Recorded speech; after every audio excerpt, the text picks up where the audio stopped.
Halo semua. Jadi kami dari kelompok 6 akan melakukan observasi di TPA Jatibarang. Sebelumnya perkenalkan, saya Ferindra Cahyadante dengan NIM 064. Saya Fitin Hidayah dengan NIM 042. Saya Nisa Latifatul Ainia dengan NIM 075. Saya Isin Fadila dengan NIM 061. Saksikan video kami.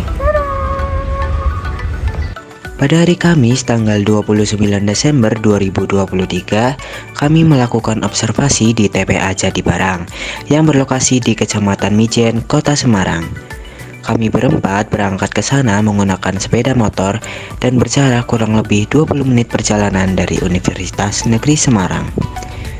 Sesampainya di sana, kami langsung meminta izin untuk mengobservasi TPA Jatibarang. Dan setelah diberi izin, kami mendapat kesempatan langsung nih untuk wawancara bersama pengelola TPA Jatibarang. Beliau ini bernama Pak Joko, yang merupakan salah satu pengelola di TPA Jatibarang yang sudah bekerja di sana pada tahun 1992. So, penasaran kan sama wawancara dengan beliau? Simak videonya ya. Langsung aja nih Pak. Yang pertama, udah berapa lama TPA Jatibarang ini berdiri Pak? Berdiri ya, sejak tahun 90-an. Yang melatar belakangnya itu apa ya Pak? Jadi dulu pembuangan sampah itu ada beberapa tempat. Contoh di Gombel lama itu ada. Terus di Mangunharjo, Tunggu. Jadi tidak fokus satu tempat. Akhirnya pemerintah Kota Semarang mencari lahan di sini. Itu dibangunlah ini TPS ini luasnya 46 meter. Jadi mulai itu buang sini terus. Untuk TPA yang lama berarti masih beroperasi atau udah nggak beroperasi? Jadi di sini semua. Ya. Kemudian cakupan wilayahnya untuk Kota Semarang, Kota Semarang. Nah, untuk mekanisme pemrosesan sampahnya itu gimana Pak setelah sampai sini? Alur buangannya. Alur. Jadi dari rumah tangga sana toh diangkut sama tukang-tukang biak sampah. Terus dibuang di kontainer yang disediakan pemerintah. Nah, kontainer tadi diangkut sama truk milik Pemkot yang plat merah itu dibawa ke sini tuh ke TPA. Ada juga yang dari perumahan yang diambil plat mobil yang L300 itu plat merah plat hitam langsung ke TPA, bukan ke kontainer.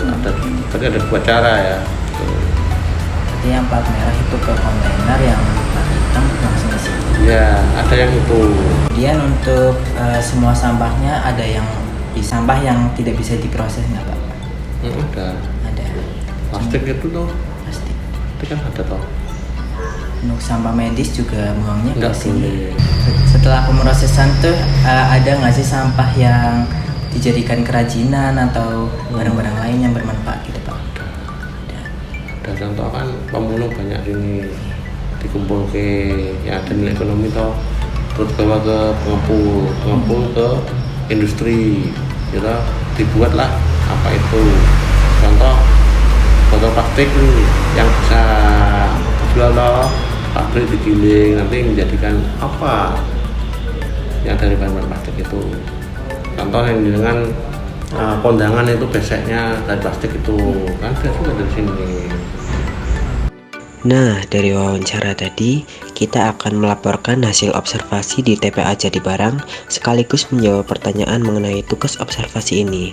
So, simak ya videonya. Dari tempat pemrosesan akhir, terdapat beberapa konsep biologi yang dapat dipelajari. Antara lain yang pertama, penguraian bahan organik oleh mikroorganisme, dan yang kedua, peran mikroorganisme dalam pembentukan humus. Konsep penguraian bahan organik dengan mikroorganisme dapat diaplikasikan dalam pembelajaran biologi dengan beberapa cara. Antara lain yang pertama, memahami proses dekomposisi. Mempelajari proses dekomposisi bahan organik oleh mikroorganisme, termasuk jenis-jenis mikroorganisme yang terlibat dalam proses tersebut, dan faktor-faktor yang mempengaruhi kecepatan dan efisiensi proses dekomposisi. Lalu, mengenal peran mikroorganisme dalam penguraian bahan organik.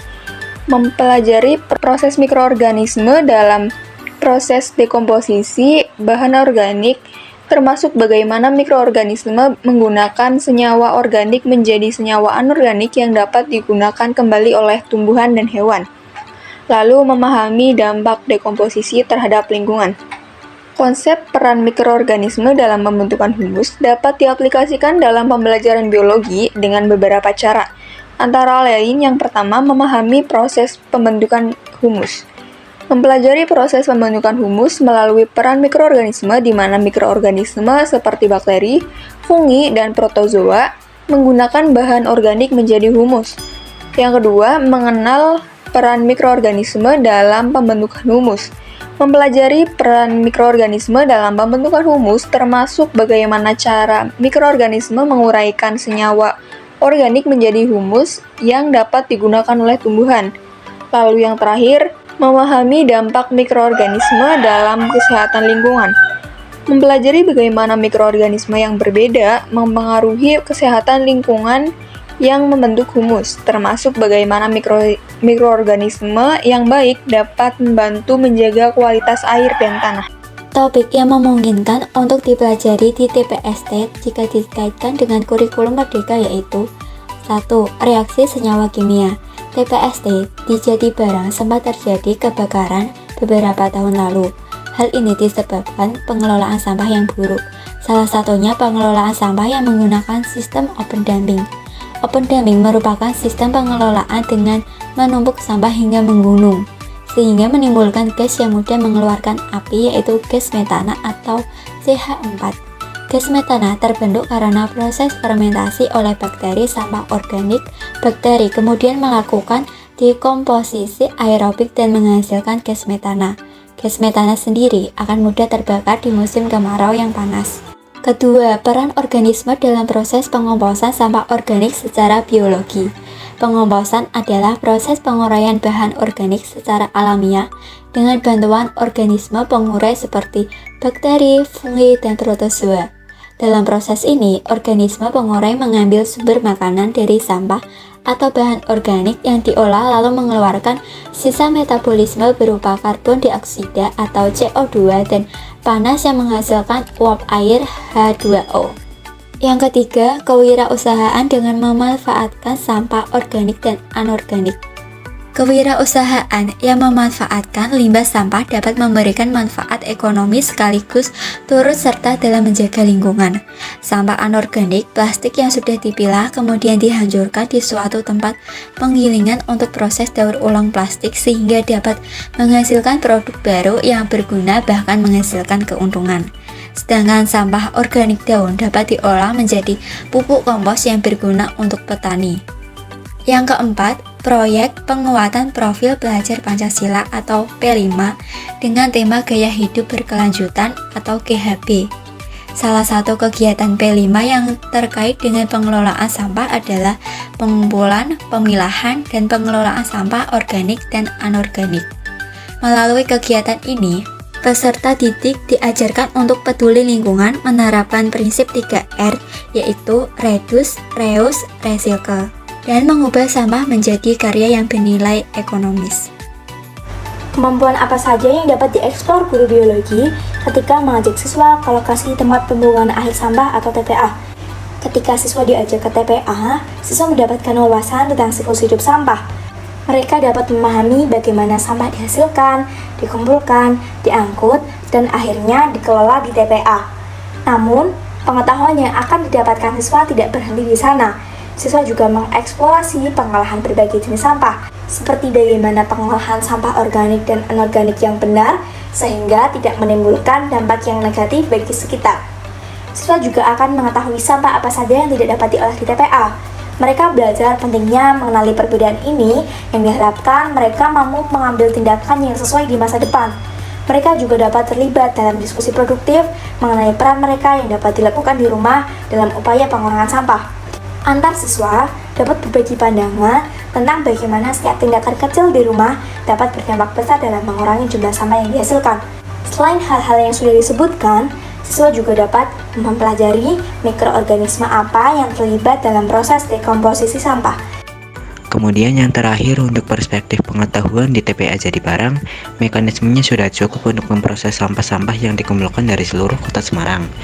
Namun untuk menggambarkan ke arah teknologi masa depan, sayangnya TPA Jatibarang ini belum ada teknologi yang memadai seperti daur ulang dengan mesin otomatis dan pemanfaatan energi dari sampah. Nah, itu dia video dari kami. See you.